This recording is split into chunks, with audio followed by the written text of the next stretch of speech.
বিসমিল্লাহির রহমানির রহিম। আসসালামু আলাইকুম রহমতুল্লাহ। প্রবাসী ভাইয়েরা, সবাইকে বলতেছি যে সবাই প্রতিবাদ করবেন, সবাই রিমিটেন্স বন্ধ করবেন, সবাই প্রতিবাদ করবেন। আসিফ নজরুল, আগে তার নাম ছিল মোহাম্মদ নজরুল ইসলাম, এখন তার নাম দিয়েছে আসিফ নজরুল। সে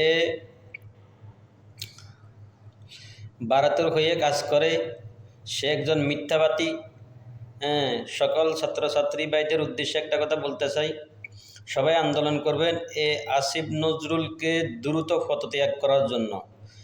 সে যদি পদত্যাগ না করে, তার বিরুদ্ধে সবাই আন্দোলন প্রতিরোধ করবেন, সবাই তার বাসভবন ঘেরাও করবেন। আমি আমাদের প্রবাসী ভাইদেরকে